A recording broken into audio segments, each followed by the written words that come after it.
दोस्तों, ये जो आप अपनी स्क्रीन पर जहाज देख रहे हो, ये दुनिया का सबसे महंगा समुद्री जहाज है और इसकी कीमत है 1.40 बिलियन डॉलर्स। अगर सिंपल लैंग्वेज में कहा जाए तो इस शिप के बदले में आप मुकेश अंबानी का घर एंटीलिया, जो कि दुनिया का सबसे महंगा घर है, उसे खरीद सकते हैं। और उसके बाद भी आपके पास इतना पैसा बच जाएगा कि आप उन पैसों से सारी जिंदगी एक लग्जरी लाइफ जी सकते हैं। दोस्तों, समुंदर में ऐसे और भी कई बड़े बड़े जहाज हैं जहां पर अगर चाहें तो पूरा का पूरा शहर बस सकता है। लेकिन दोस्तों, क्या आपने कभी ये सोचा है कि समुद्री जहाज़ों को जब तैयार किया जाता है तो उसे समुंदर में लॉन्च कैसे किया जाता है? और मान लो कि अगर बीच समुंदर में बड़ा सा जहाज खराब हो जाए तो क्या होगा? आज की इस वीडियो में आपको इन सभी सवालों के जवाब मिल जाएंगे।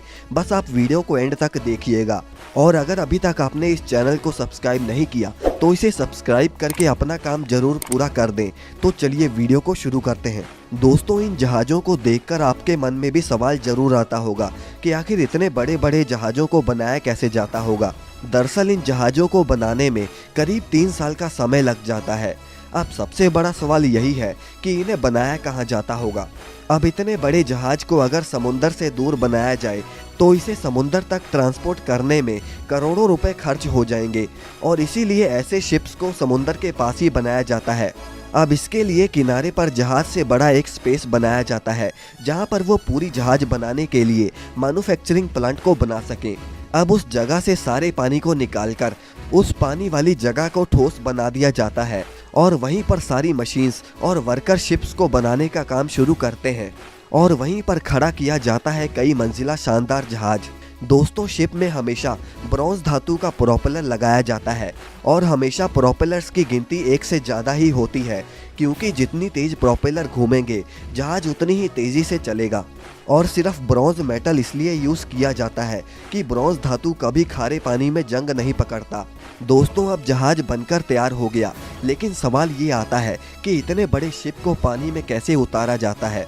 वैसे शिप लॉन्चिंग के समय अगर जरा सी भी गलती हुई तो करोड़ों रुपए का नुकसान हो जाता है।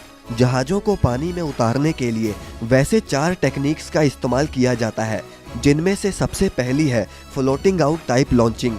दोस्तों, फ्लोटिंग आउट लॉन्चिंग में जिस जगह को समुद्र किनारे जहाज बनाने के लिए खाली किया गया था उसे दोबारा पानी से भर दिया जाता है और उसे समुद्र के पानी से मिलाकर जहाज को धीरे धीरे पानी में लाया जाता है। अब नंबर 2 पर है ग्रेविटेशनल टाइप लॉन्चिंग।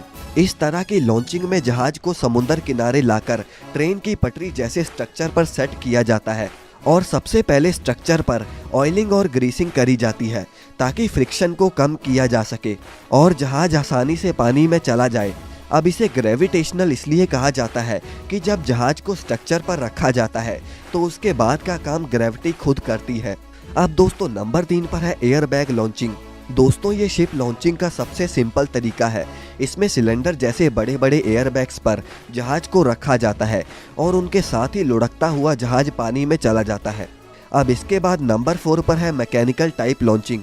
दोस्तों, ये तरीका सबसे खतरनाक तरीका है और इसीलिए बड़े जहाज़ों को इस तरीके से पानी में नहीं उतारा जाता। इस तरीके में ट्रक या क्रेन की मदद से शिप को उठाकर पानी में रखा जाता है, जो कि काफ़ी रिस्की काम भी है और इसीलिए इस तरीके से बस छोटे मोटे जहाज ही पानी में रखे जाते हैं। अब दोस्तों, आइए हम बात करते हैं कि क्या होगा अगर कोई बड़ा सा शिप समुंदर के बीचों बीच खराब हो जाए। दोस्तों, अगर ऐसा होता है तो शिप पानी के बहाव के साथ बहना शुरू कर देगी। वैसे तो आजकल शिप में हमेशा 2 इंजन होते हैं, जिससे अगर एक इंजन काम करना बंद कर दे तो दूसरा टेम्परेरी इंजन काम में आ जाता है। और मान लो कि अगर दोनों ही इंजन खराब हो जाए तो फिर शिप में हमेशा एक इंजीनियर होता है और उसके पास हमेशा एक्स्ट्रा पार्ट्स होते हैं जिन्हें वो इमरजेंसी के समय इस्तेमाल करके ठीक कर सकता है। अब अगर मान लो कि शिप में वो ज़रूरी पार्ट ना भी हो, फिर शिप वालों को एक टग बोट अरेंज करनी पड़ती है, जिससे वो टग बोट उस खराब शिप को खींचकर किसी नज़दीक के पोर्ट तक ले जाते हैं। तो दोस्तों, ये था आज का वीडियो। वैसे अगर आपको मौका मिले तो आप एरोप्लेन से ट्रैवलिंग करना पसंद करेंगे या फिर शिप से? हमें कमेंट में ज़रूर बताएं। और इस वीडियो से अगर आपने कुछ नया जाना हो तो इसे लाइक करके चैनल को सब्सक्राइब करना ना भूलें।